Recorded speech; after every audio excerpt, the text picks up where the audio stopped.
Hello everyone, I am MD and this is the Fourth Branch Project. This is a special program of the Fourth Branch Project. If you are an American living right here in the United States of America, as a matter of fact, even if you are not living in the United States, but you are an American, you are a concerned citizen, then we need to have a conversation that's absolutely necessary in order to save democracy in the United States. For the past 2 years, the United States of America has been divided into two very distinct camps. You have the Democrats and you have the Trump camp. We don't talk anymore about the Republican camp because it doesn't seem that there is such a thing as the Republican camp. Now, I want to have this special program because after the summit in Finland last week, there is something that has happened in this country that seems unprecedented, because since the day that Donald Trump has become president of the United States, there has been this big divide between Democrat and I would refer to the other side as the Trump party, the Trumpists.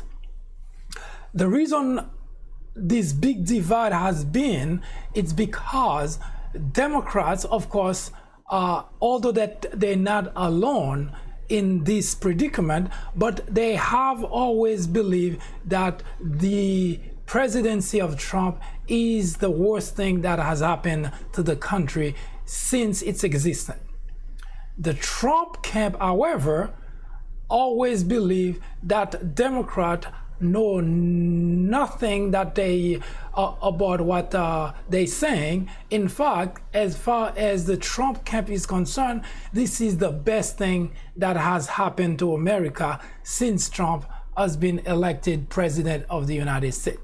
In fact, if you've been following very closely what's been going on, it's almost as if there is no middle ground.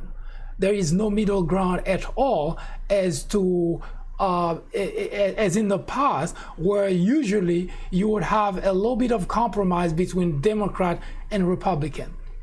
Now, since the ascension of Trump to the Oval Office, there is no such thing as middle ground. It's either you on the side of Trump or you not.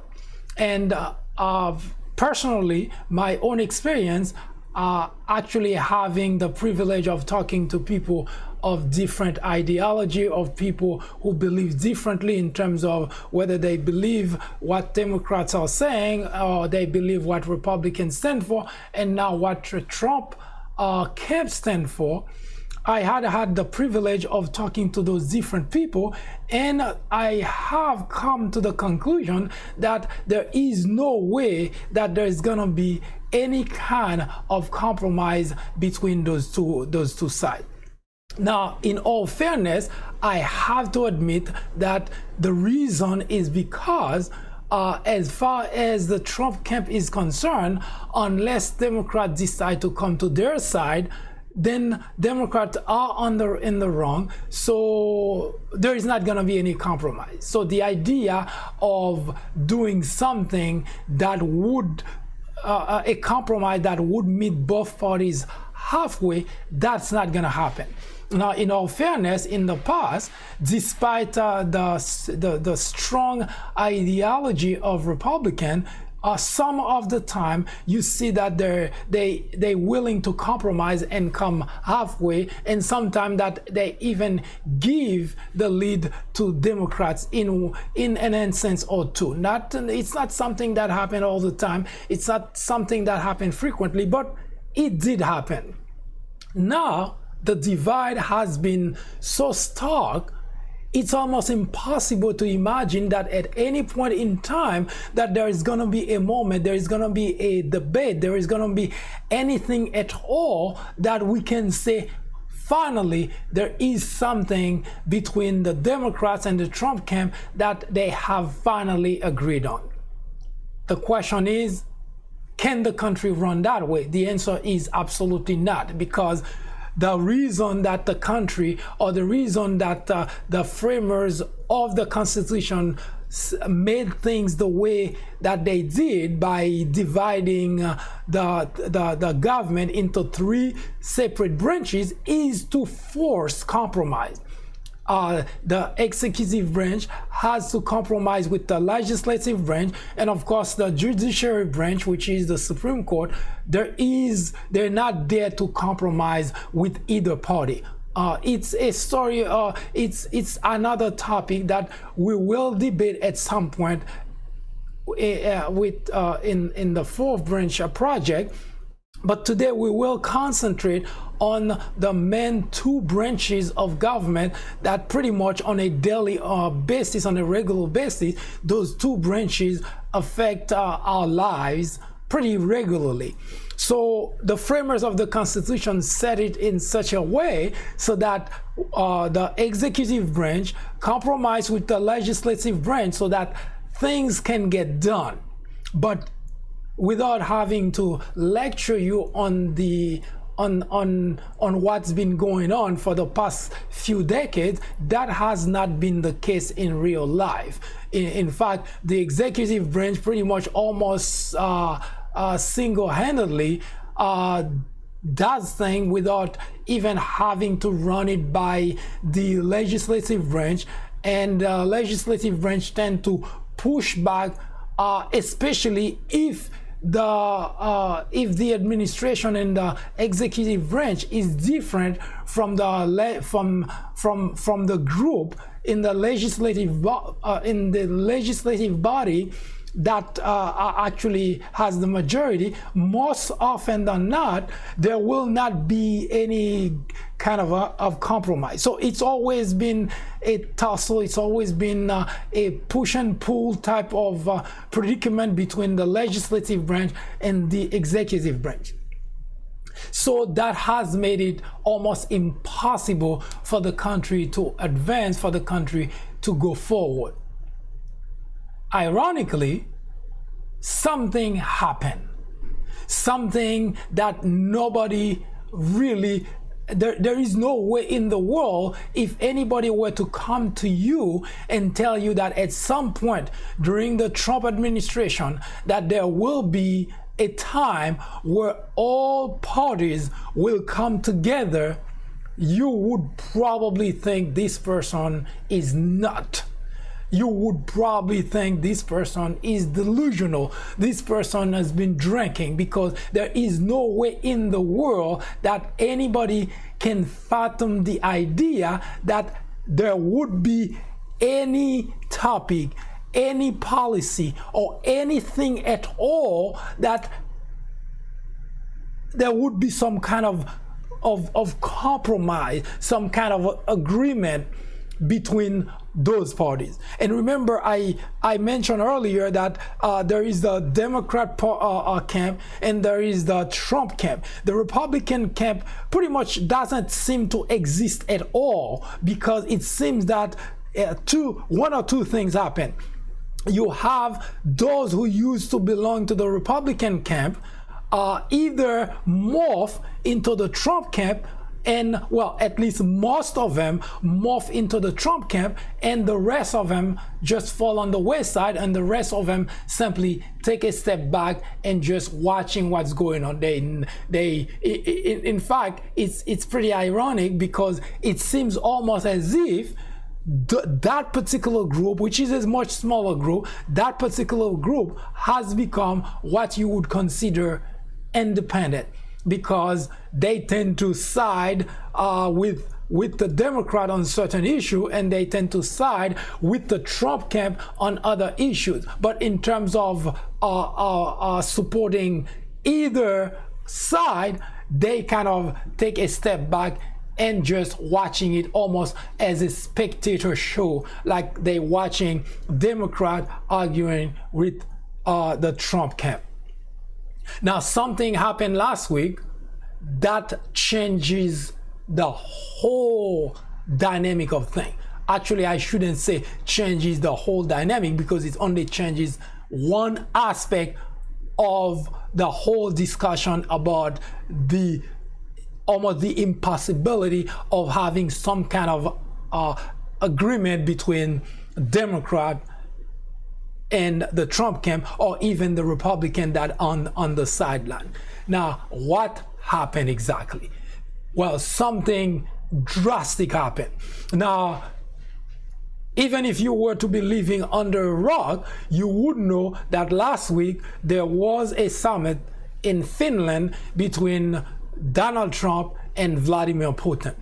Now, that's what happened. There was a summit between Donald Trump and Vladimir Putin. Now, what ended up happening is actually pretty historic. It's historic in a lot of sense. Not only the way that it happened, not only the fact that, of course, everybody now is familiar with the fact that Donald Trump doesn't listen to anybody, doesn't listen to any person in his own cabinet. He doesn't care as to what anybody says. If he already makes up his mind about doing something, whether it's going to be good for the country or not, it just doesn't matter. I actually ask myself the question, what is the point of having a cabinet at all? What is the point of having advisors? Because in general, and that's not really what we're here to talk about, but it's something that necessary to point to draw attention to, because what is the point of having advisors if you don't listen to the advisors? What's the point of having cabinet members if you don't listen to them? So it's almost like window dressing. There is no point of having those people. In fact, that is, it defies the whole idea of having members of a cabinet, because if you cannot listen to them, because the whole point of appointing someone in a poll on for any particular for any of the agency that the federal government runs is because you either trust that person to run that agency, and you trust whenever it comes to that particular agency, now that individual that you appoint to run that agency, you can go to that person and ask for advice as to whatever policy that you have in mind. Now, when it comes to Donald Trump, that's totally irrelevant. It just puts someone there because they say someone has to occupy that post, and that's pretty much it. But in terms of listening to that person, he doesn't. So what happened last week, for the longest, the United States, of course, Donald Trump set a time to meet with Vladimir Putin, the Russian president. Now, of course, all the details of the summit were worked out by, of course, people who work for him. And of course, the date came and Donald Trump met with Vladimir Putin. Now, what happened next is what we're here to talk about, because a number of things happened that up to today, there's been a lot of conversation, there's been a lot of talk as to what exactly happened in Finland. What did Donald Trump and Vladimir Putin discuss? That's been it almost becomes one of those black box that nobody seems to want to let go, although they're not able to open that black box. So that's what we're here to talk about, to kind of give a sense of what you saw, things that were evolving right under your eyes, things that you could see, things that the cameras could catch. We will take a quick look at those things, and we will go behind the scene to try to get an understanding of to what exactly happened. Now, what exactly happened? Now, what you're currently looking at, of course, is the stage where during that fateful day, where Donald Trump, along with Vladimir Putin, stood on the stage with all the media around the world, waiting to hear something explosive, something absolutely marvelous. Now, it was one of those things. This is probably one of the most watched summit in the history of mankind, because before that summit happened, you are already well aware of the fact that before the summit, Donald Trump went and there was the United Nations meeting that happened in Europe, and Donald Trump was there during that time, and there was a number of really interesting things that happened, and pretty much the whole world was talking about Donald Trump, because of course you would understand that as President of the United States, that would be something you would expect, that not only here in the country, all the network would be talking about the president of the United States. So that's a given. There is nothing strange about that.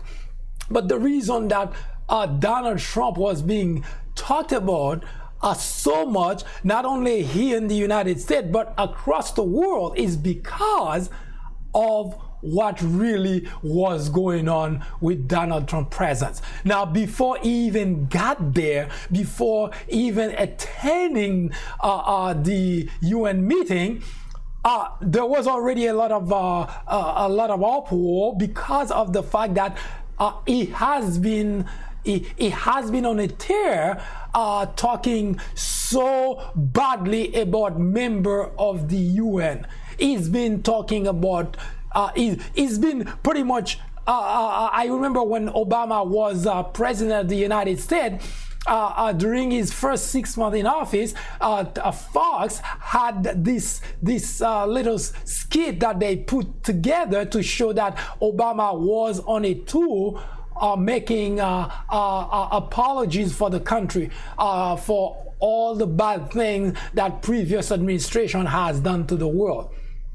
Ironically, this time around, Donald Trump is on a tour insulting every single of our allies around the world. So that's what caused the uproar at the United Nations, because Donald Trump has been on a tour insulting every single head of state who is ally of the United States. So, needless to say, at the UN meeting, it's almost the big elephant in the room. Instead of usually when the president of the United States is going to attend a UN meeting, it's expected, it's everybody is hoping to hear something great, is hoping to hear something interesting, is hoping to hear that the United States will redouble its commitment to UN and so on and so forth. Ironically, that particular UN meeting, when it took place, everybody was holding their breath to hear how bad, what else, how bad it's going to be as far as what Donald Trump would be saying. Ironic, isn't it? Because United States has been for the longest what you would consider the pillar of that body, because every U.S. president since after World War II has always honored the commitment of the country to the towards the United Nations. Every president has always done that. So the United Nations has always relied on the United States commitment to keep UN functioning, to keep UN strong, because other rogue nations such as Russia has always been considered as a threat to Europe, has always been considered as a threat to the world.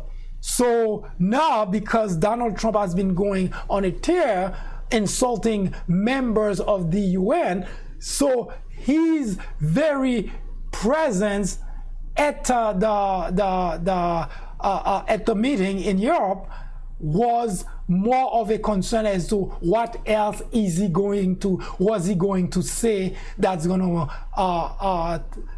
top what he has already said. So that was what came before the summit in Finland between Donald Trump and Vladimir Putin. So it was almost like a suspense. It was holding your breath, waiting to hear how much more the United States president was going to insult member of the United Nations.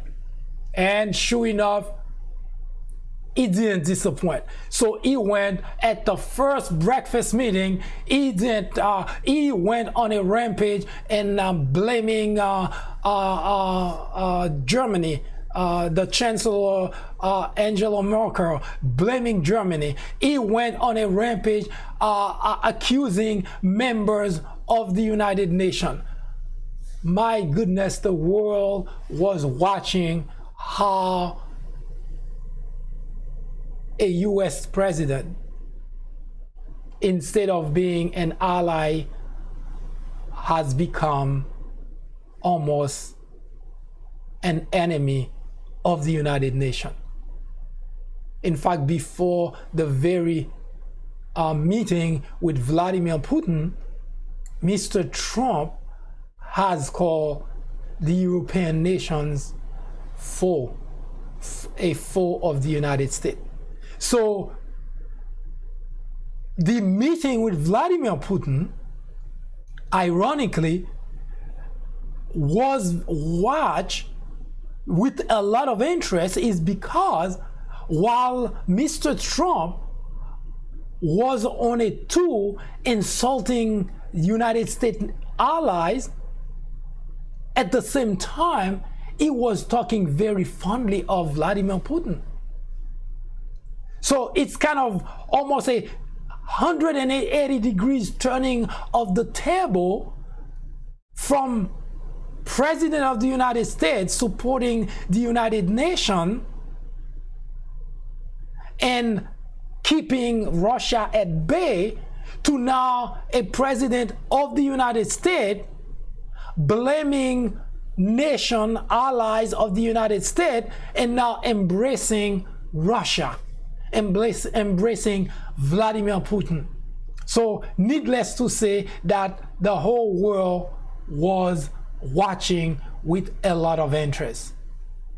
Now I'm going to take a short commercial break, and I am going to come back to give you kind of a sense of a brief peek at what actually happened, kind of pretty much tell you in one sitting what actually happened at the summit, because you've been listening most likely to a lot of network.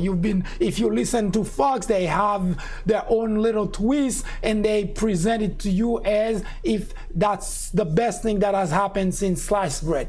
And if you listen to other network, then you may see that that's the worst thing that has happened since the existence of the country. But what has happened behind the scene actually speak much louder than what you will see very shortly as to what the camera caught and you were able to witness. So stick with me for a moment. I'll be right back to talk a little bit about to give you a brief rundown of those two gentlemen on the scene, what has happened, and we'll take a short break after that and come back and talk about what happened behind the scene. I am MD, and this is the Fourth Branch special program. I'll be right back.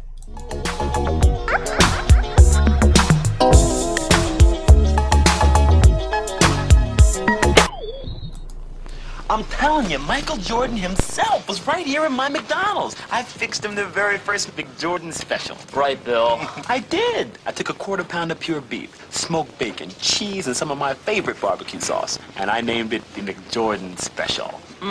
Bill, the sandwich, definitely great. Yeah, but you got the cooling with that story. But it's true. How you doing, Bill? Hi, Michael. Michael. The McJordan special for a limited time. Whoa! That is some group of people, thousands. So nice. Thank you very much. That's really nice. Thank you. It's great to be at Trump Tower. It's great to be in a wonderful city, New York. And it's an honor to have everybody here. This is beyond anybody's expectations. There's been no crowd like this.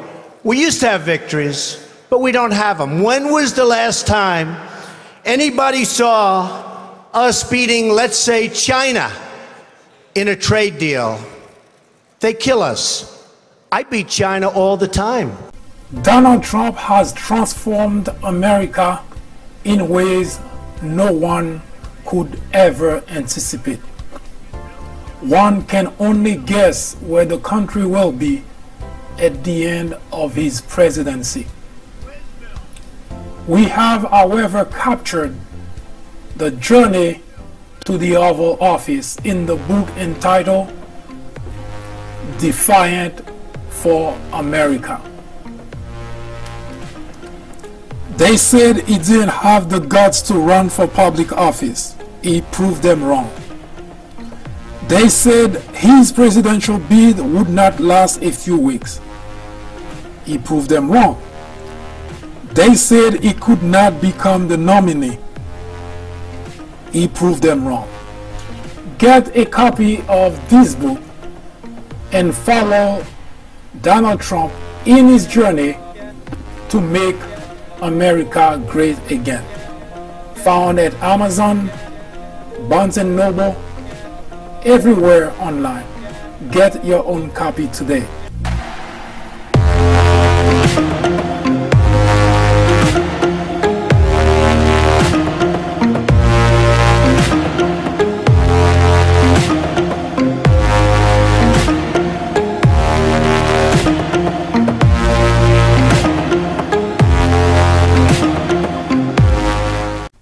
Don't go anywhere. The Fourth Branch program will return in just a moment.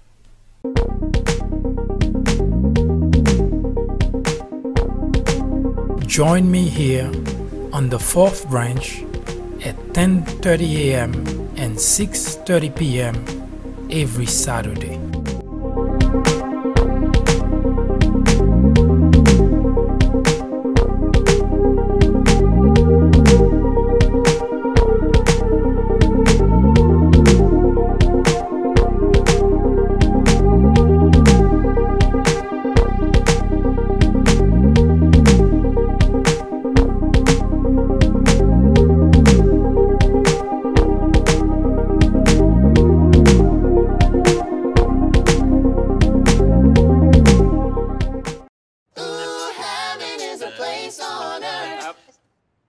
I didn't believe it. Again. Ooh, baby, do you know what that's worth? I want to believe it. Ooh. I'm not hearing the confidence. Okay, hold the name your price tool. Power of options based on your budget. And Ooh, make heaven a place on earth. my angels. Ooh, heaven is a place on earth.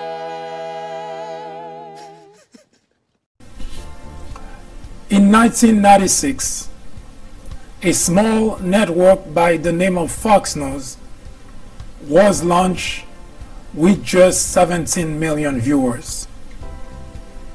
Today, with over 100 million people watching regularly, Fox has become the greatest threat to our democracy, constantly bombarding the airwaves with false information, distortion of facts, and outright lies, presenting to its audience as news. Fox has created an army of blissful ignorance. According to a recent survey, 82% of Fox viewers are ignorant of facts and the truth. To keep millions of people in ignorance not only prevents democracy from flourishing, but it also clears the path to authoritarianism, to dictatorship. Martin Luther King Jr. said, "Nothing in all the world is more dangerous than sincere ignorance and conscientious stupidity." Let me finish by saying that democracy cannot survive in an environment where truth and facts do not matter. At Fox, truth and facts do not matter. Indeed, democracy in America is in jeopardy. It is a crisis the country can no longer ignore.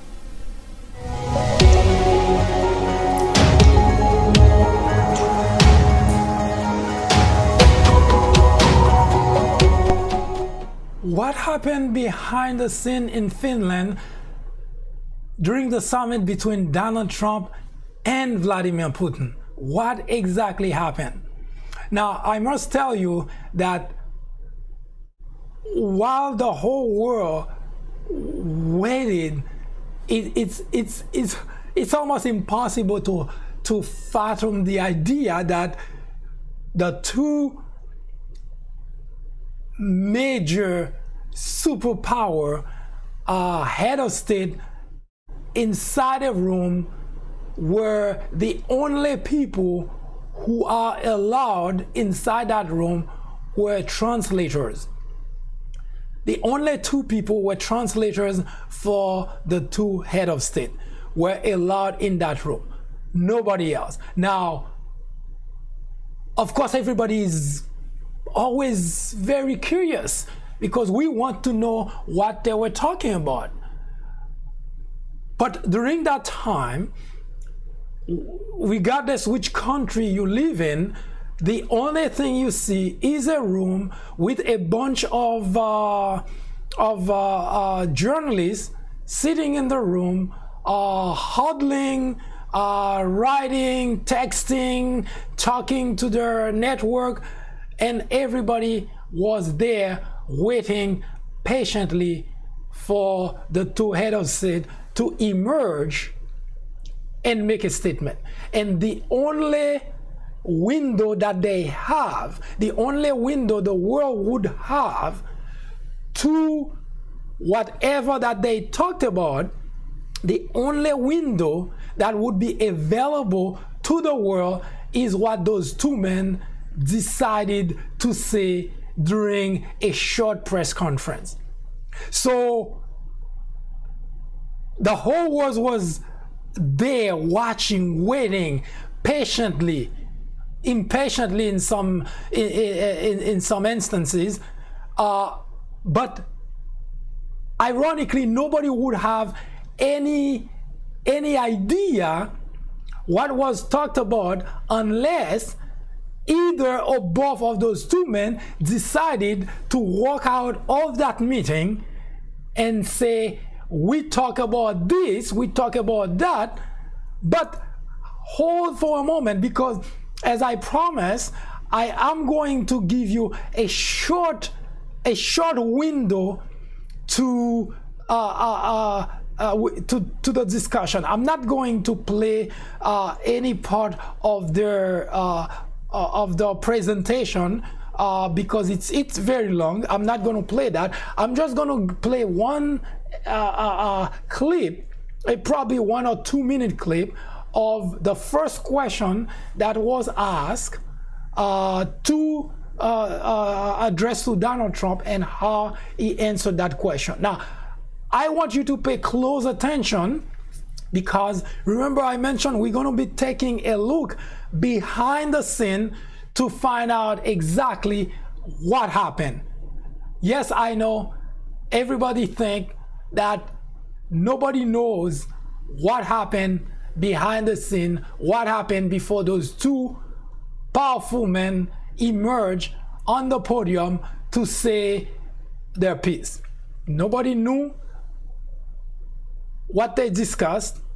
That's why right now in the United States, there's Democrats in general have been pushing to subpoena one of the two people, the two translators who were in the room and trying to get a peek or trying to get an understanding of what was said in that room. Now, hold your horse for a moment, because even if they were to subpoena that person, there is nothing that say that that person would tell them the whole story, because there is no way for them to verify whatever story that person would have told them. So even that is not really that great of a move, because there is nothing that guarantee that that person would be telling them the truth, and the only other people who would be able to say whatever that person said was true or not would be Donald Trump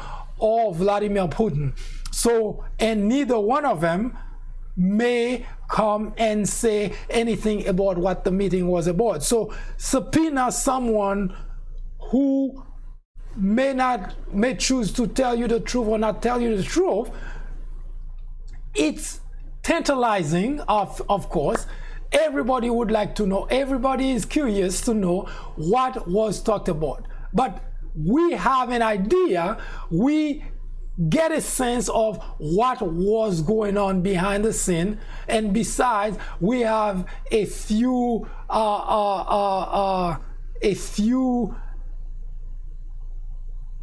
instances during which we can share what really was going on behind the scenes. So don't go anywhere. Let me give you just a clip of what the question was and what Donald Trump answered, and I'll be coming back to talk very briefly about that, and we'll move on to take a peek behind the scene and see exactly what was going on in that room. Nobody seems to know. Nobody seems it's almost like saying that, how could I possibly know what was talked about when I wasn't there? But hold that thought for a moment, because I am going to amaze you about how accurate I can be about what was going on behind the scene. Take a look.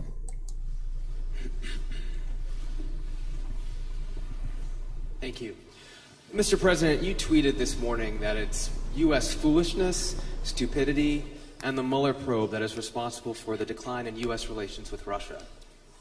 Do you hold Russia at all accountable for anything in particular?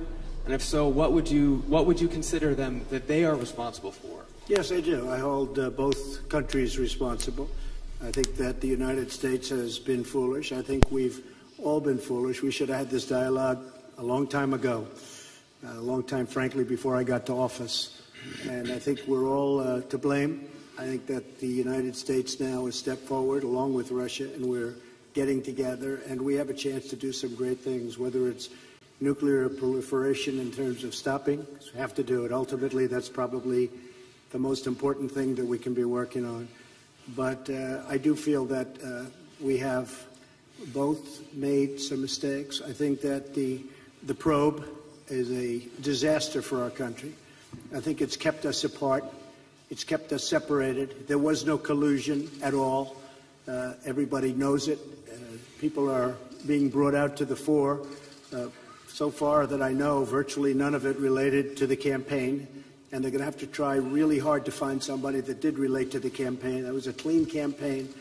I beat Hillary Clinton easily, and frankly, we beat her, and I'm not even saying from the standpoint, we won that race, and it's a shame that there can even be a little bit of a cloud over it.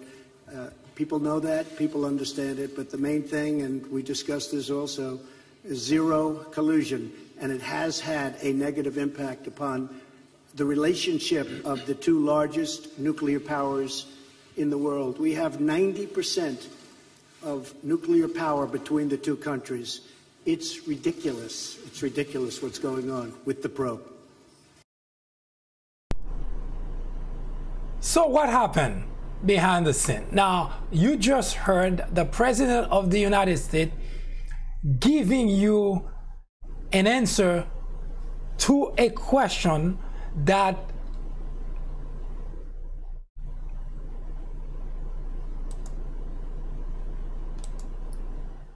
you just heard the President of the United States give you an answer to a question that by any analysis was expected. Because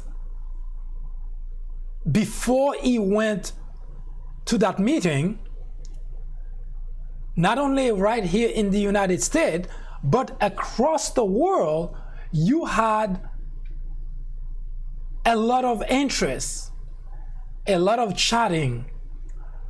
And here alone, especially on the Democrat side, there has been, in fact, the day before that meeting, if you remember, the day before that summit happened, the meeting between Donald Trump and Vladimir Putin, the day before that happened, because of something else that happened prior, Donald Trump met with the Prime Minister, UK Prime Minister of England, Theresa May. Donald Trump met with her and pretty much insulted her because a day before those two head of state met, Donald Trump gave an interview, and in that interview, he actually suggested that somebody else he actually made it his business to suggest someone else as a better prime minister. The day before Donald Trump met with Theresa May, he actually said that someone else in UK should have been prime minister. In fact, he even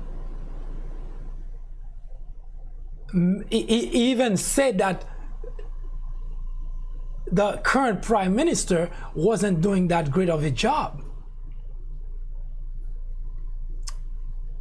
So the next day when he met with the prime minister, if you didn't hear the interview that he gave to a tabloid, The Sun, if you didn't hear that interview, you would have thought that Donald Trump has nothing but love and respect for Theresa May, because he was showering her with praise.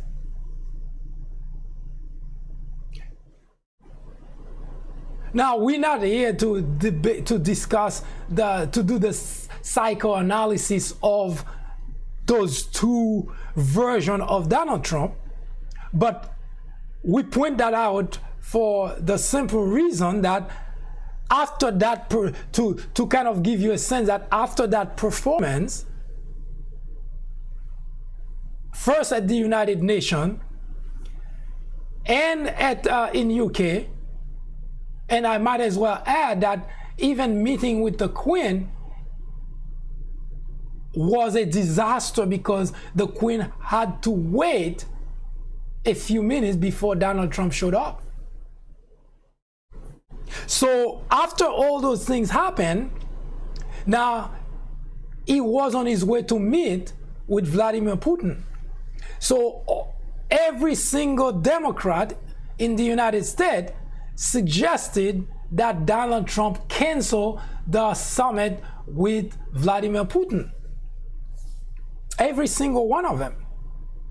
Now, Republican and both Trump camp and a few Republicans were silent. The only Republican who raised concern and his voice was John McCain, who put a statement out saying that unless Donald Trump can clearly state to Vladimir Putin that those people who interfere in our election should be handed to be tried in the United States, then Donald Trump should cancel that meeting unless he has that in mind. And of course, we know that wasn't the case. So here is Donald Trump on a tour insulting the United States ally, long-time ally, member of the United Nations. He was going around insulting each one of them. And he had embraced Vladimir Putin as the best thing that has happened to the United States. Despite calls from Democrats not to have that summit, despite the strong opposition by John McCain, Donald Trump forged ahead and met with Vladimir Putin.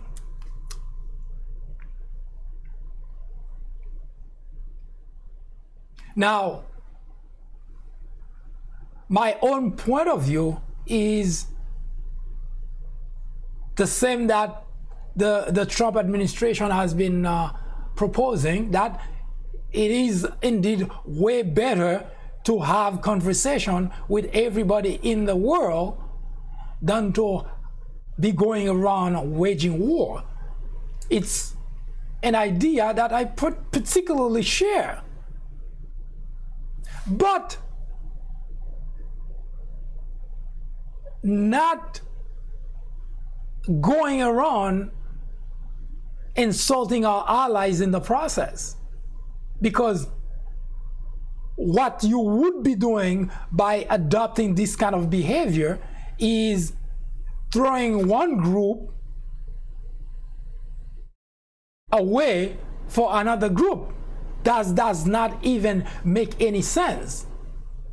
So yes, it's fine that any president of the United States would be a welcome idea to sit down with anybody, any other head of state, and have a conversation instead of going around waging war. In fact, I remember even during the time when Obama was campaigning for the presidency of the United States, I remember very clearly how Republicans went after him for proposing, for suggesting rather, the idea of sitting down with Iran for discussion. And to Republicans, that was a very bad idea. See how far the country has come. In fact, it was such a bad idea that Obama dropped the idea altogether, not just for the campaign, but even after he became president of the United States. He never revisited that idea. So if you remember, Obama never sat with the leader of Iran. So that idea was completely thrown out of the window. Now here comes Donald Trump, who is sitting down with the North Korean leader, sitting down now with Vladimir Putin. There is absolutely nothing wrong with sitting down with leaders. Any leader who wants to sit down and have a conversation, there is absolutely nothing wrong with that. But what is wrong about Donald Trump's behavior is the fact that he's going around insulting friends, insulting allies, and then now embracing longtime enemy of the country. That part is wrong. So on the stage, both men walk on the stage. They walked in and present a united front. They present a united front because, of course, they wouldn't want anybody to know what they talked about. So what did they talk about behind the scene? How could I possibly know what they talk about?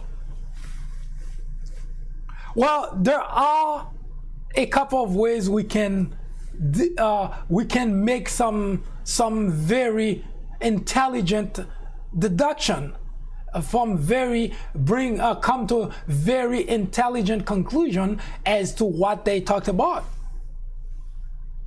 The reason it's not as difficult as people who are very curious trying to figure out what those two leaders talked about, the reason it's not as difficult as it sounds is because we are dealing with human being. And because we are dealing with human being, deduction is something, no matter how much secrecy,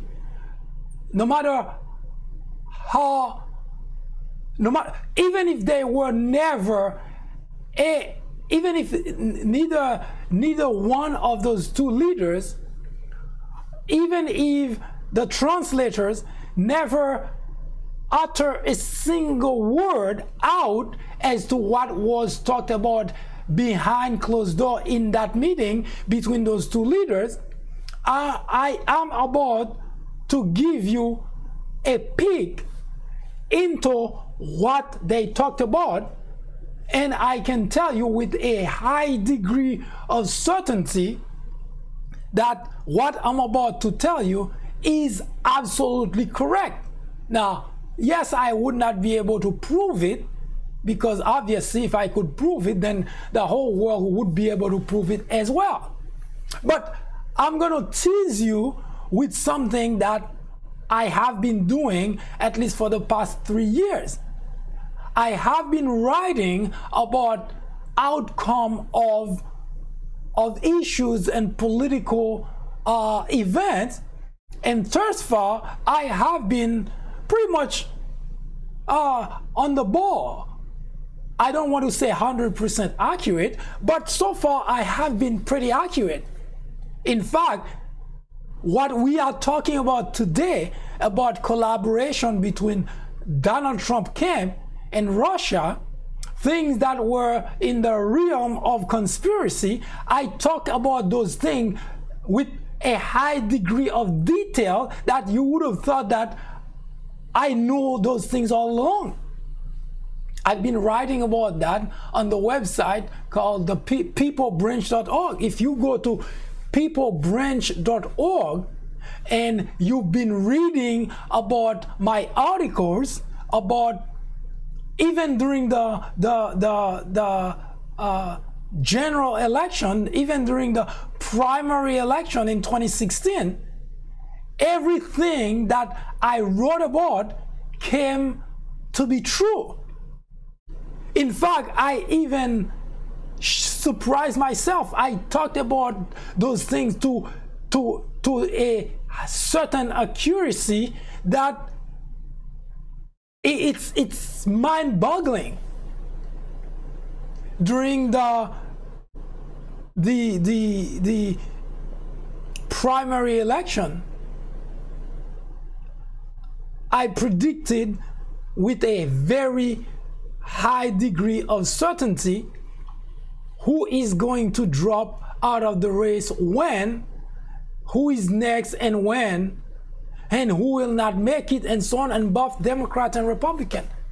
Now, I'm not telling you something you cannot verify, because they all were all written in articles dated on in the site.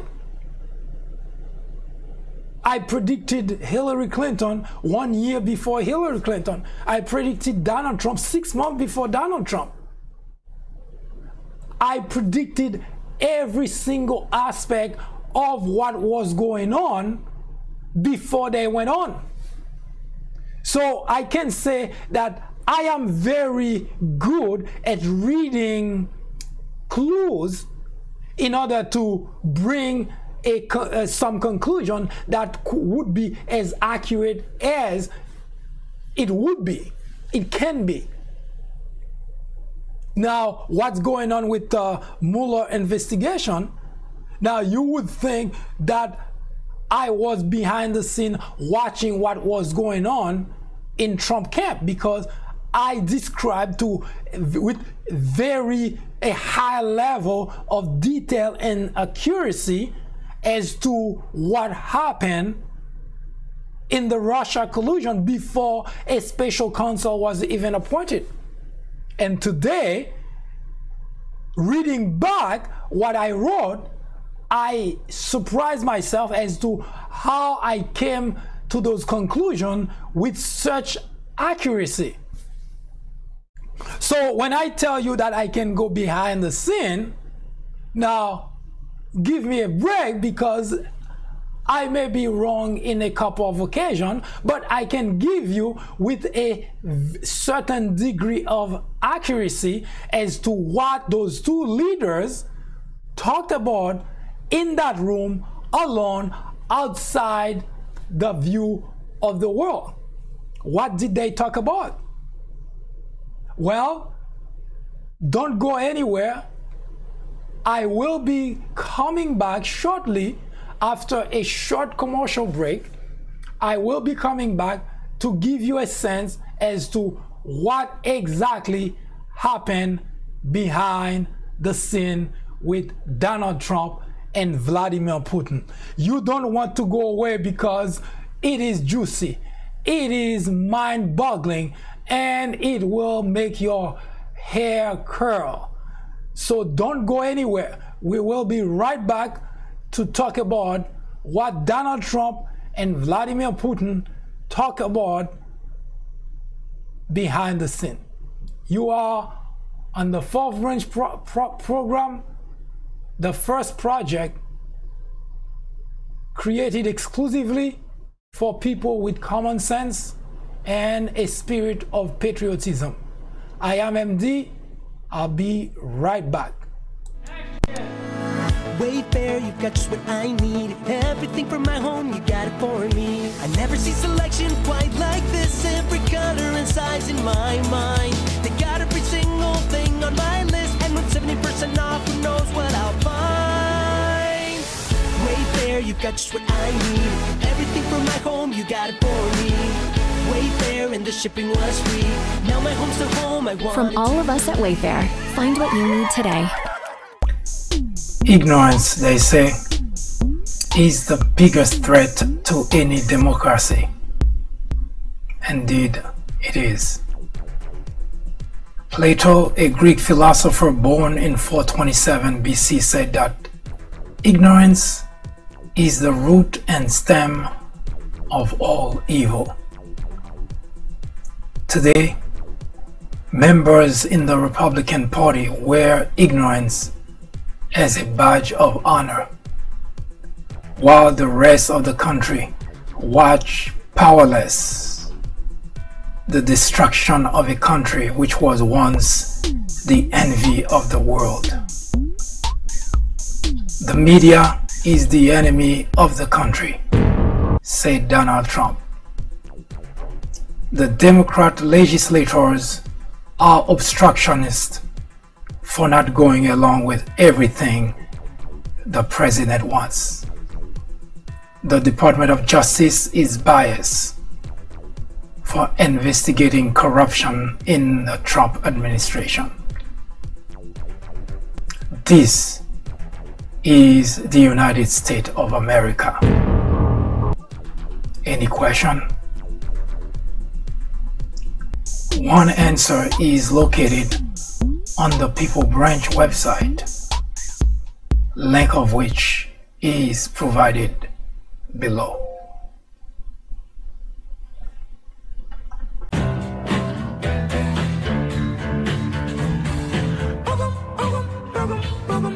Now, baby, you're casting your spell on me.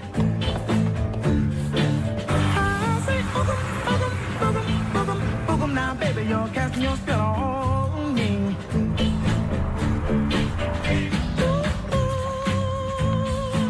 My baby's casting spells on me.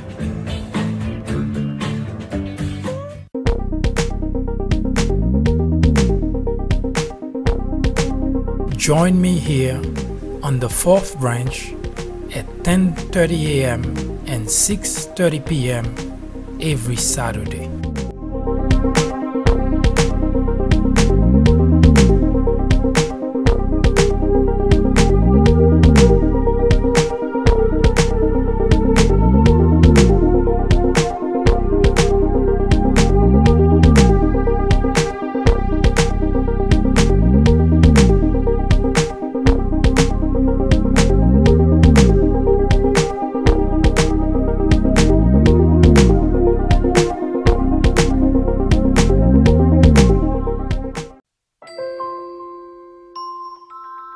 After reading several books based on presidents and on Obama specifically, I found that they're typically partisan.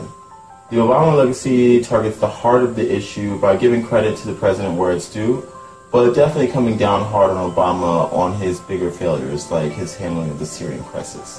If you are in college, going to college, you are an educator, a faculty member, or someone with interest in government or politics, The Obama Legacy is definitely a book to read. My professor recommended The Obama Legacy. A friend actually recommended The Obama Legacy. I would highly recommend this book for anyone, whether for academic use or leisure reading. I would recommend this book to anyone out there searching for an impartial and unbiased look into Barack Obama's tenure as president. I would definitely recommend this book as a good read for both liberals and conservatives.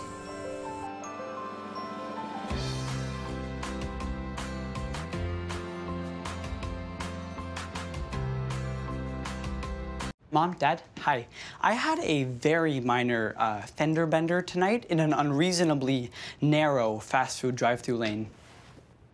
But what a powerful life lesson.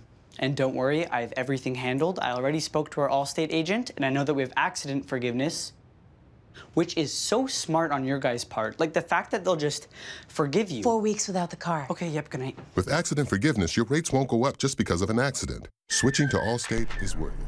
July 16, 2018. The world, every single head of state, glued in front of a TV, along with cabinet members, advisors, waited patiently for Donald Trump and Vladimir Putin to walk into the podium and make statement, presumably of meeting that they held in the back room.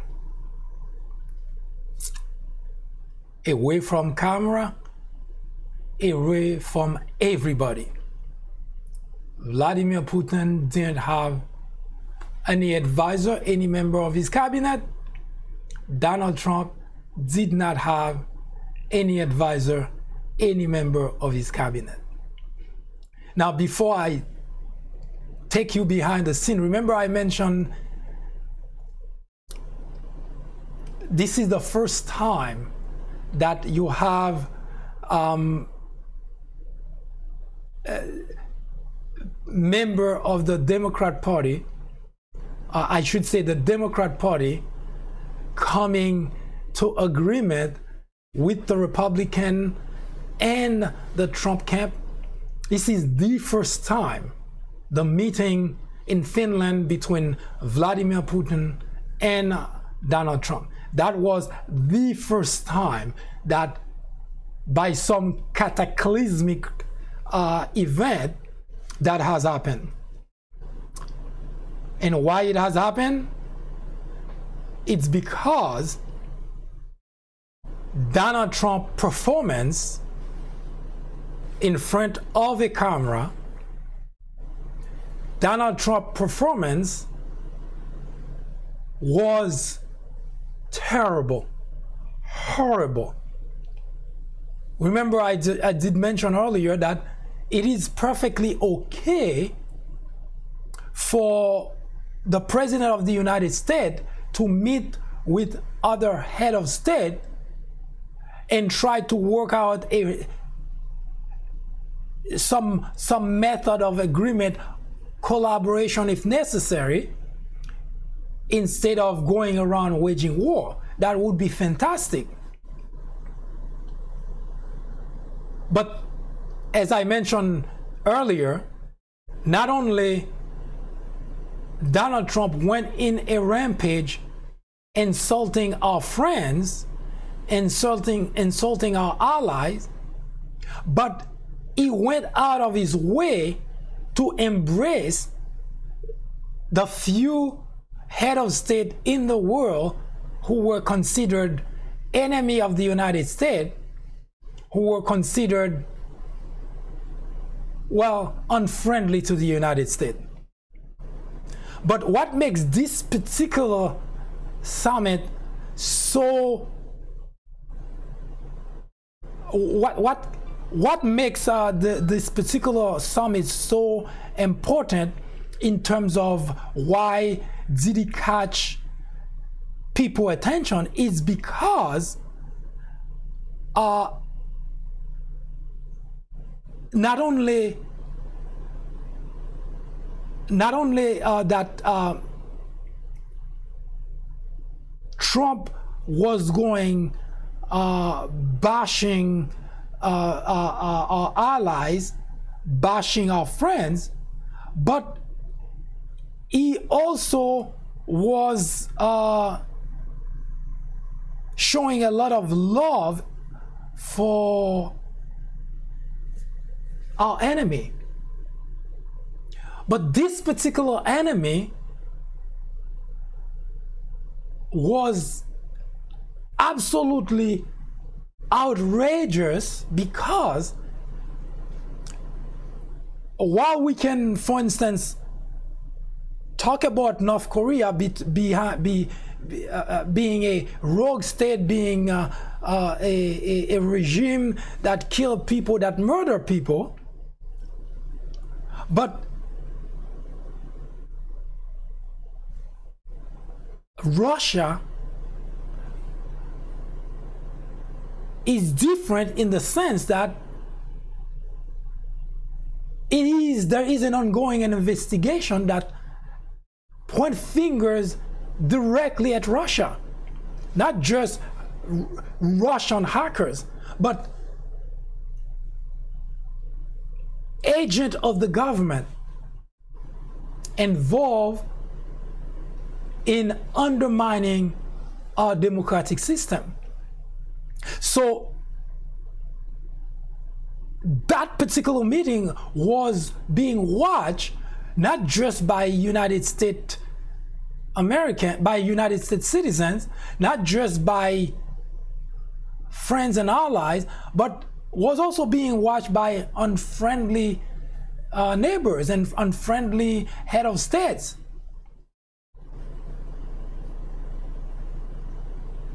And Donald Trump went, and that's the part that seems to make it possible for Donald Trump fan, Donald Trump camp, Republican camp and Democrat camp for the first time in 2 years to come to an agreement that what they saw in Finland was horrible. Donald Trump did not just embrace Russia, an enemy state, did not simply embrace the idea of talking to Russia, but he performed on the stage as if he was a Russian agent. He was very defensive of Russia. Now, nobody is asking Donald Trump to go and have a war with Russia. But as President of the United States, who took an oath to protect, defend, and protect the Republic, this is the primary job of the President of the United States, to protect our nation. So it is understandable why even people who support him could for the first time move away from him and join hands with Democrats that they hate with a vengeance to say, no, that was not acceptable. Now,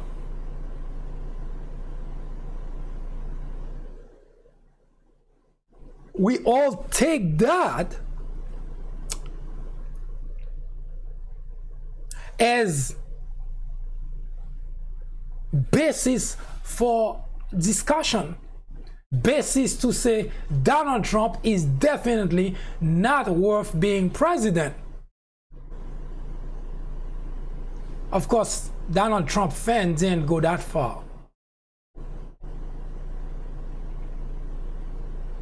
But you don't have to be a Democrat in order for you to say this is definitely not an individual who should be the president of the United States. That person cannot represent the United States of America. Now, I said earlier, I have been so accurate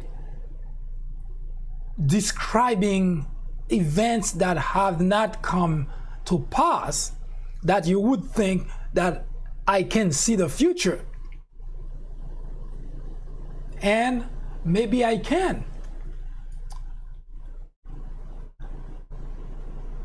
On January 19, 2017, that is one day before Donald Trump inauguration as the 45th president of the United States. On January 19th, 2017, I wrote an article entitled Donald Trump is Secretary of Russia. Paraphrasing here because I'm not sure that's the correct title to the article, but if you go to peoplebranch.org and search for that date or that title, January 19, 2017, I wrote an article that details why I believe that the person who was about to be sworn in as the 45th president of the United States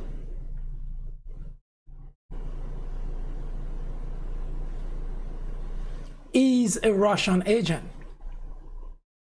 At the time that I wrote the article, sounds like conspiracy theory. Sounds like one of those damn liberals talking nonsense.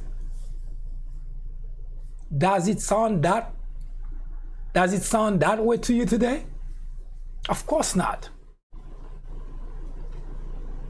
And for sake of conversation, I have to say that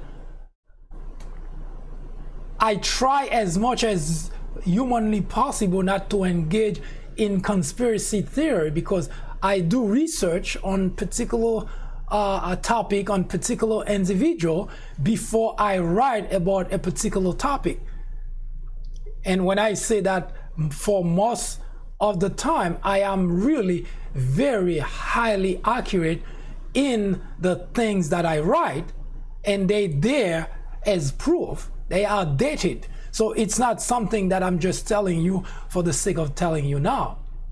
They're all dated. All those articles that I wrote, they have dates that clearly show you when those articles were written.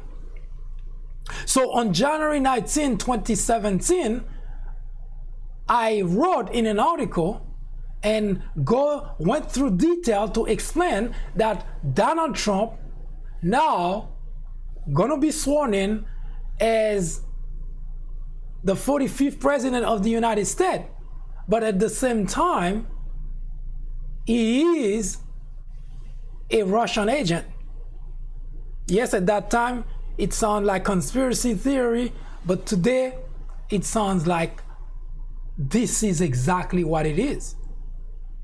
Now, back to our salacious, juicy story as to what exactly happened behind the scene before Donald Trump and Vladimir Putin walked into that podium and talked.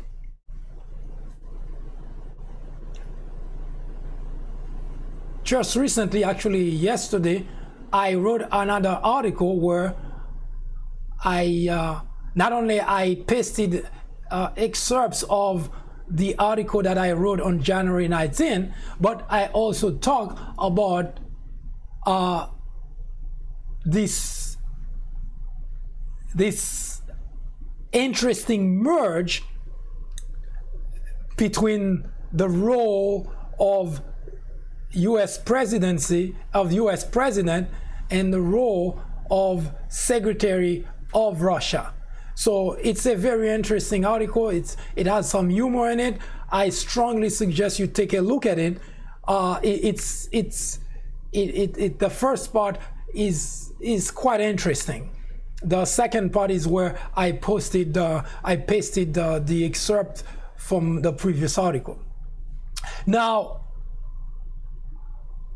what happened behind the scene? This is what it looks like when Donald Trump and Vladimir Putin walked in the scene. They in front of the world, so to speak. But behind the scene, something happened, and the world wants to know. The world is curious. The world just cannot live with the idea of not knowing what happened. Well, what I'm about to tell you will sound far-fetched. In fact, it might sound ridiculous to some of the Trump supporters, but hear me out for a moment,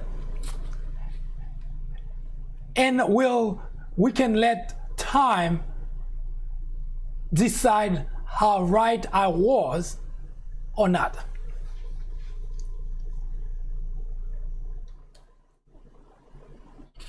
Now, ask yourself the following question, and you would get an idea as to why I believe in that theory, that as to at least one aspect of what happened behind the scene.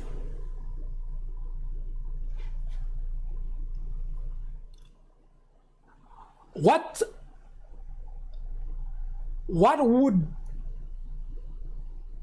push anyone to come to the defense of somebody else? That should not be that difficult. What would push anyone to come to the defense of somebody else? Well, before you scratch your head and try to figure out what, now I'll take the example of Donald Trump. You notice one thing about Donald Trump, even during the process of the Mueller investigation. He can be kicking, yelling, screaming, tweeting, but there is one thing that get him all riled up about that investigation. Whenever the investigation come close home, family members, right? In fact, Giuliani even went on Sean Hannity and said that it's almost as if Donald Trump draw a red line. If Mueller were to touch Ivanka, then all hell will break loose, right? In other words, Donald Trump would move heaven and earth for people that he is very close to, for people that he cares deeply about. Now, where does Vladimir Putin fit in that picture? Where does he fit in? Vladimir Putin is not related to Donald Trump. Now, there are a lot of speculation as to maybe Donald Trump owes a lot of money to Russia. Maybe Donald Trump owes a lot of money to Vladimir Putin. Maybe. So, would that do it? Because if you watch the press conference, Donald Trump was very defensive of Russia, very defensive of his action towards Russia. In fact, it pains him to talk bad about Vladimir Putin. It pains Donald Trump. Even when given a piece of paper, if you remember, when given a piece of paper to talk about what he said at the summit about the United States in regards to Russia. Even when they give him a piece of paper to stick to and say that Russia interfered in the 2016 election, then he still has to come back and add in a lot of other people. There was not a lot of other people in that particular case, because as far as the investigation is concerned, as far as the presidential election, 2016 presidential election is concerned, there was only one group which interfered with the election. It was Russia. But it pains Donald Trump because there was this argument that maybe, just maybe, that Donald Trump doesn't want to accept the fact that somebody else helped him get elected, so that's why he doesn't want to accept that. But hear me out for a moment, folks. Now he seems to accept that, but he doesn't want to pin it just on Russia, so that's why he has to come and add in a lot of other people. So if the idea was he doesn't want to accept the fact that somebody else helps him become president, then that would have been just that. So he would have rejected it altogether, and that would be the end of the story. But now he's coming around accepting that very fact that someone else interfered in the election. Now, according to the investigation, it's Russia, but it's still impossible. It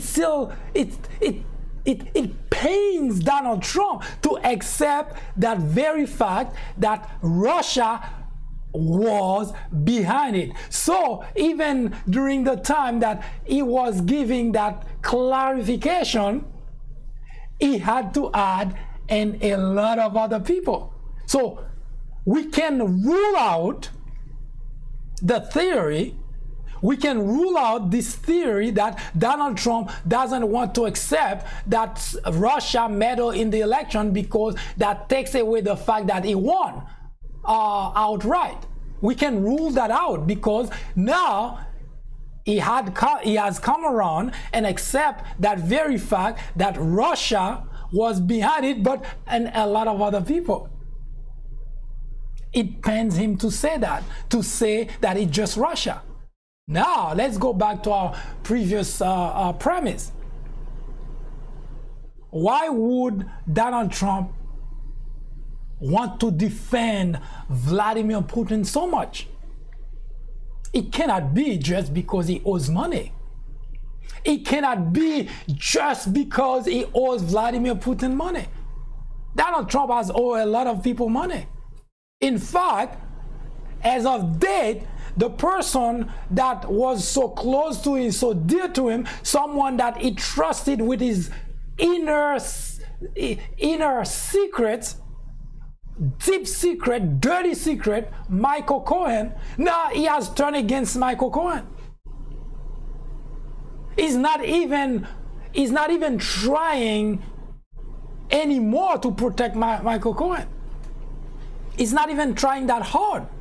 But whenever it comes to Vladimir Putin, Donald Trump would rather lose the presidency instead of just outright standing on a podium, giving a conference and say outright that Russia is the enemy of the United States, and from that point forward, the United States will use all its resources to go after Russia. He will not say that. He will never say that. And yet, he has been doing that to other people that we knew or we thought were very close to Trump. Michael Cohen is one of those people. And yet, Michael Cohen is no longer in Donald Trump's good grace. So I am fairly certain that the conversation may have touched on some of the items that they mentioned. Yes, they had to mention it because they have to have something when they come out to say that they talk about. Because you cannot deny that. But how long did they talk about that? They spent 2 hours inside. How long do you think they put aside to talk about what they say? I would venture to say not more than 30 minutes, if that much, if that long. Probably 10, 15 minutes at the most. They gloss over those things that they talk about. In fact, if you were watching the conference, it should be obvious that they never really answered any question. They were very vague. There were no detail in the answers.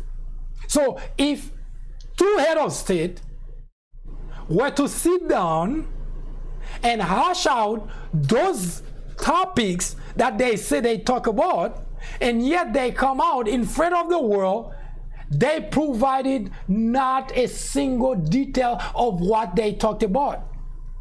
Oh, we talk about Syrian. Oh, we talk about Syria. We talk about proliferation. We talk about, well, the collusion. We talk about, but no detail whatsoever. It's a bunch of rambling from both men.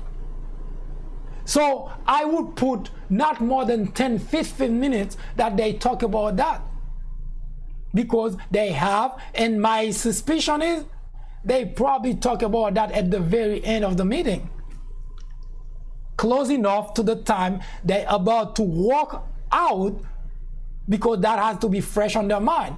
They kind of, I'm going to use the word collude in the thought process. Is they're going to talk about this here are the topics. When we go out there, we're going to talk about, we're going to say we talk about Syria, we're going to say we talk about the collusion, whether Russia interfere. We're going to say we talk about war, proliferation of missile, nuclear weapon. We're going to say we talk about other things. But it's so much obvious that they did not actually talk about those things, that neither Donald Trump nor Vladimir Putin could provide any detail whatsoever about it. Now, what did they talk about? Well, I'm about to blow your mind. It is my view that Donald Trump and Vladimir Putin may actually have a love relation. I know, sounds ridiculous, doesn't it? It sounds preposterous, doesn't it? It is my view that there is, well, maybe the love relation is not a good term. Maybe platonic relation may be a good term to use, because I not in a position to say how far they are in that relation, but they do care for one another, not as head of Russia and head of US. Now, it may sound ridiculous because Donald Trump is married, actually has been married a few times. Well, Vladimir Putin doesn't have a wife, but we know that he had girlfriends in the past. I don't know the state of affair now, but it is my view that they look at each other they spend some time look at each other. I don't know if they held hands. There is that possibility too. I'm not sure because I don't know the whereabouts of the translators, or whether they even kicked them out of the room, because they could have been kicked and leave from the other door, or at least go in the next room. Sounds preposterous? Sound ridiculous? Well, let me bring that back home again. Why do you think Donald Trump is so ready to defend Vladimir Putin? There is only one other person he put that much effort behind protecting. It's Ivanka. The only other person Donald Trump has made so much effort protecting is Ivanka. As it stands today, Vladimir Putin is the other person. He doesn't even spend as much time defending Melania Trump, his wife. He doesn't even spend that much time. So, are they having a relations? It is my view that there is actually a relation between those two men. Now, whether Vladimir Putin is all in it or simply taking advantage of the situation because that helps his case. Because Russians are very good at taking advantage of any situation. They would turn into anything. You want a man to be gay so that they can get information or get you to do what they want you to do, they'll turn gay. Look at what's happening now. That girl, that Russian spy here that's currently in jail, she didn't have any problem sleeping with men just so that she can get to where she aimed to get to. Russians are very good at doing those things. So, is it possible? Is it within the realm of possibility? Yes. In fact, I truly believe that there is a relationship between those two men. Only a lover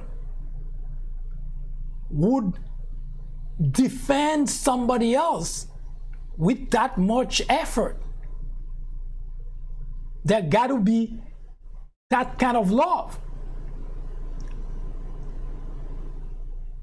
Donald Trump spent that kind of make that kind of effort on Ivanka. Nobody else. Even Melania doesn't enjoy that kind of effort. So, there is a pretty good chance that they did spend a lot of time consummating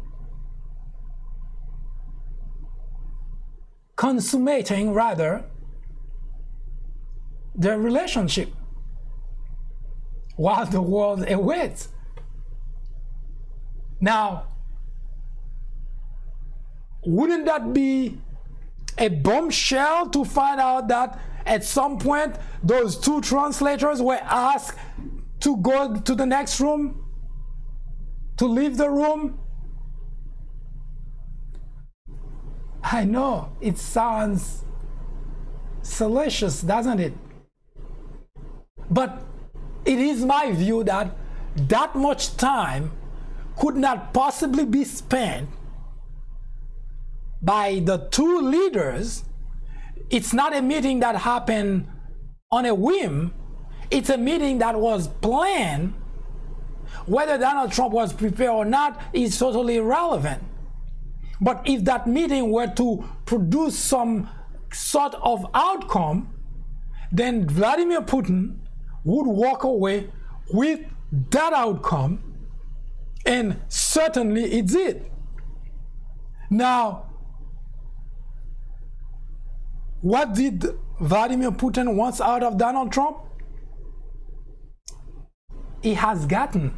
In fact, Donald Trump has been doing the bidding of Russia since he got in the Oval Office. But the relationship has accelerated because he's been meeting with Vladimir Putin in those different venues, and it looks like the relationship has accelerated. And that summit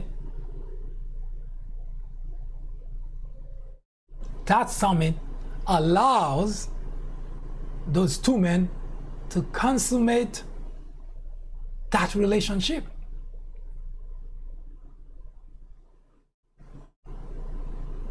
You may call Donald Trump crazy. You may call him whatever you want.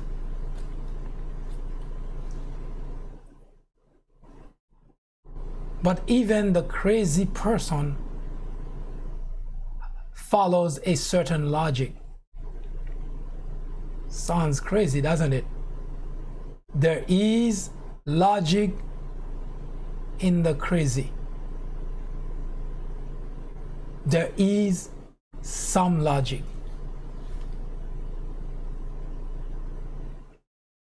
So, what else did they talk about? Of course, they couldn't just talk about their relationship. They couldn't have kicked the translators out of the room for 2 hours. What else did they talk about? Well, don't go anywhere. I'll take a short commercial break, and I will be back to talk about what else did Donald Trump and Vladimir Putin talk about. You don't want to miss that. Stay tuned. I'll be right back. This is MD, and you are on the Fourth Branch program.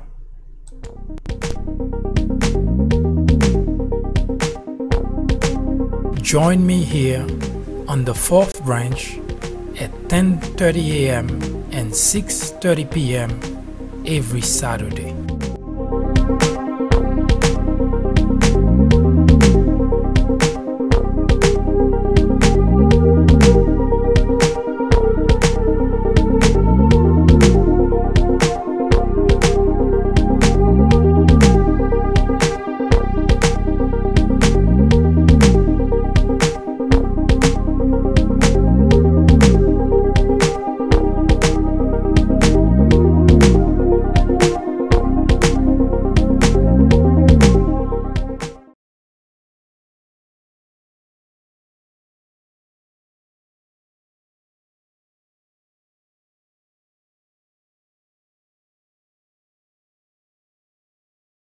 I'm Jeff Gannett, CEO of Macy's, and I wanted to take a moment of your time to thank you for being such an amazing customer, because I truly believe that Macy's customers are the greatest in the world.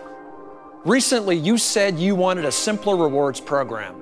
Well, I'm here to say that we've heard you, and starting this month, we're introducing the new and improved Macy's Star Rewards, a reimagined, simpler rewards program starring you. You said you wanted more savings. All members at every level get 25% off any day you choose with Star Passes. You said you wanted free shipping. Gold status means getting free shipping with no minimum, plus the silver status benefit. You said you wanted better rewards. Platinum status means 5% back in rewards every day on all Macy's merchandise, no exclusions, plus gold and silver status benefits. We want Macy's customers to know they are the best customers in the world. And we want each and every one of our cardholders to know that with the new Macy's Star Rewards, it is your time to shine. Meet the new Macy's Star Rewards, exclusive to cardholders. Discover your status today at Macys.com/Star Rewards. Wayfair, let me show you how I do my thing. Check it. Wayfair my this, Wayfair my that. Wayfair my this, Wayfair my that. Wayfair my this, Wayfair my that. Wayfair it all. Here we go now. Wayfair my this, Wayfair my that. Wayfair my this, Wayfair my that. Don't just shop for your home. Wayfair your home. Find everything you need and more at wayfair.com today. Don't go anywhere. The fourth branch program will return in just a moment.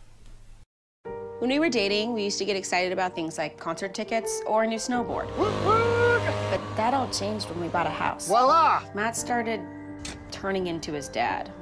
That's some good mulch. I'm awake. But it was pretty nifty when Jen showed me how easy it was to protect our home and auto with Progressive. Get this butterscotch out of here. Progressive can't protect you from becoming your parents. Took quite a bit of work, because this was a lot. This is all staple. But we can protect your home and auto when you bundle with us.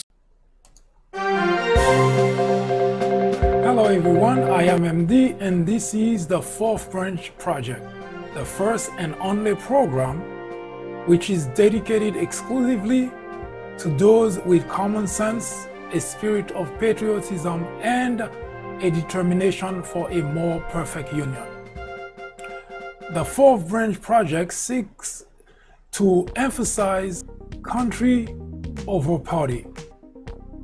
Its primary objective is to restore interest in civic duty and involvement in social, political issues, discussion, debate, which might impact lives in this generation and quite possibly in future ones. Put differently, the Fourth Branch Project is a journey towards restoring America's greatness, where patriotism is the foundation of every decision, every policy, every word, every action. Said differently, it is a journey to save democracy in America. Stay with us. We will be right back.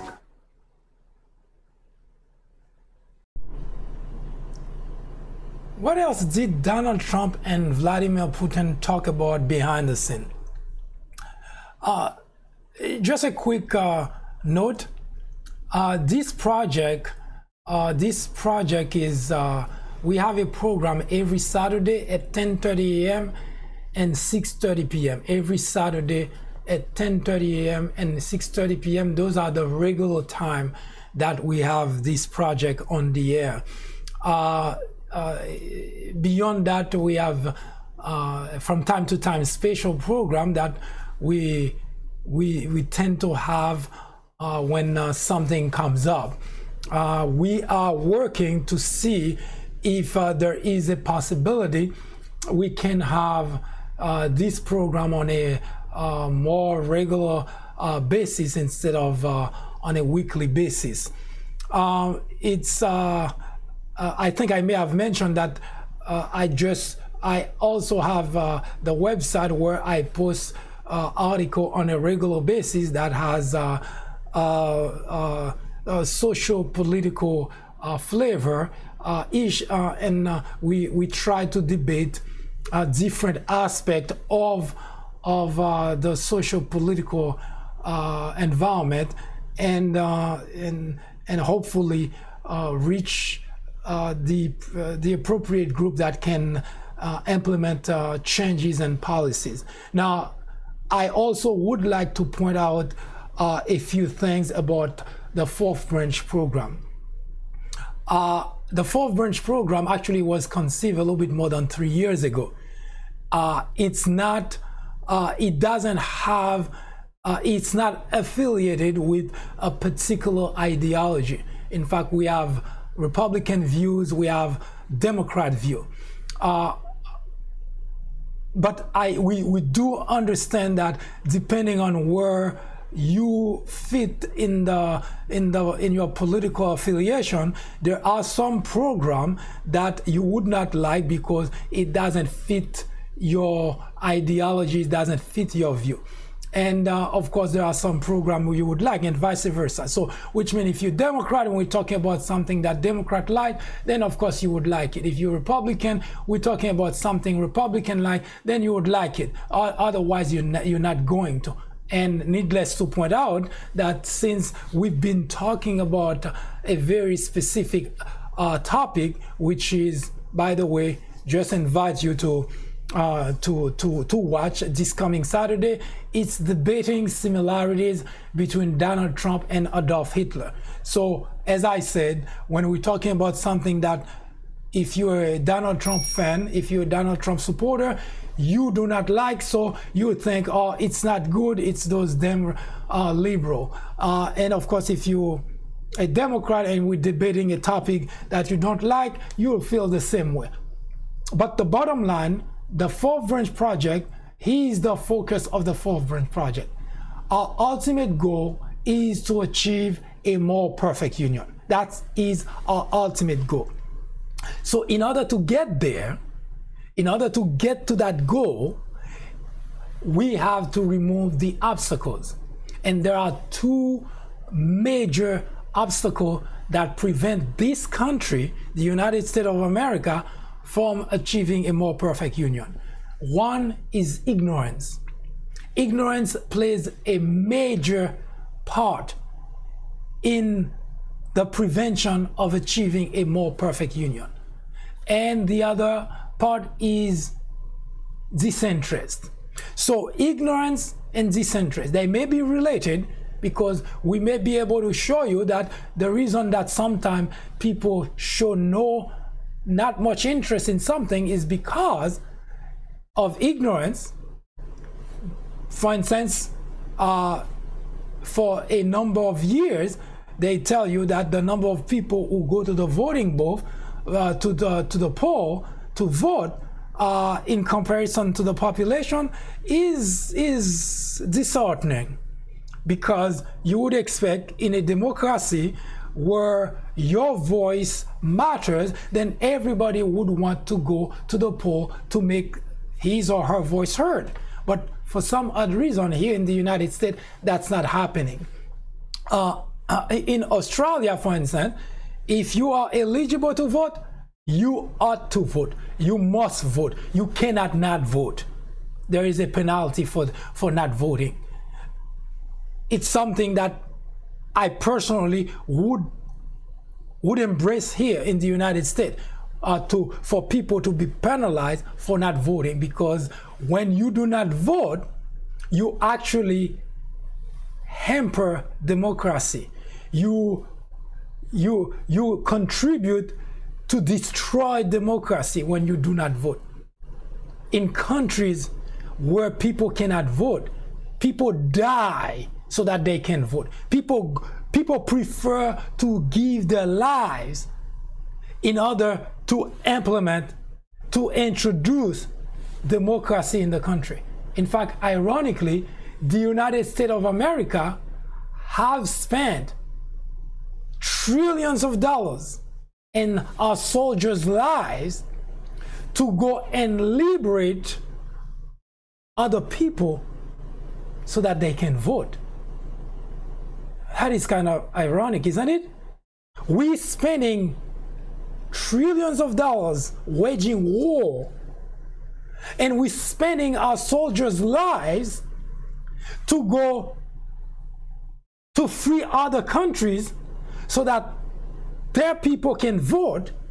And here in the United States, not only those who can vote do not vote, but worse, we have people, legislators in this country, mostly, this problem is mostly in the Republican camp who have done everything possible to prevent people from voting. That cannot possibly be good. We are spending money and our soldiers' lives to help other people vote. And yet here in this United States of America, the very people who are saying, let's go and wage war in other countries so that other people can vote, those same people are actually doing everything possible. That's a topic for another time, because this is not what we really wanted to talk about, but it's something that we'll talk about it another time. We'll come back to that as to why in the world we are preventing people from exercising the freedom of voting here in the United States. We'll come to that. Mark my words, because we have to talk about that. So we were saying that this program is aired every Saturday at 10:30 a.m. and 6:30 p.m. and occasionally what we call special program like today. So we would like to make the program a little bit more a daily program than a weekly program. We're working on that. But this coming Saturday, we're debating similarities between Donald Trump and Adolf Hitler. We already have talked about, we have in this documentary, we already have 5 episodes of this were already produced, and you can find anything that we've already any of our program can be found on the People Branch YouTube channel. So any past program, if you go to People Branch on YouTube channel, you'll find all previous programs are located there. So debating similarities between Donald Trump and Adolf Hitler on Saturday at 10:30 a.m. I hope to see you there. Now, let's go back to this program. We mentioned earlier that Vladimir Putin and Donald Trump locked up in a room by themselves with presumably 2 translators, and they spent 2 hours. Now, we also mentioned that we are theorizing that there is a possibility those 2 translators were asked to go to the next room while Donald Trump and Vladimir Putin were trying to consummate their love relationship. Because I do believe that there is a love relation between those 2 guys. I know, sound ridiculous, sound preposterous, but I do believe there is a love relation between Vladimir Putin and Donald Trump. How do I know that? The human aspect. That you cannot, no matter how much secret people have, there are always clues that people give that if you're not paying attention, you're not paying attention. But Donald Trump has given enough clues that suggest that he and Vladimir Putin, they have a relationship. I don't know how far in the relationship, it's platonic at the very least. And Donald Trump proved that by coming to Putin's defense in a very strong way. And whenever he's talking about Vladimir Putin, you would notice that he always uses the term it comes very strongly. It was very strong. But more specifically, Donald Trump would jeopardize his presidency to defend Vladimir Putin. Why? They're not related, are they? Not that we know of. So The only other person that Donald Trump come to the defense so strongly is Ivanka. So what's going on? What is going on? So that's my first theory, that they definitely have a relationship. That's why they didn't have that much time to talk about all those things that they said at the press conference. They mentioned them, but they never give you any detail. Why is that? Any idea? And if you notice, every time the ball is kicked, no pun intended, to Donald Trump, and it involves Russia, Donald Trump will use whatever language is necessary to defend Russia, but more specifically Vladimir Putin. So it's not so much Russia that Donald Trump is interested in defending. It's Vladimir Putin. So what else is going on?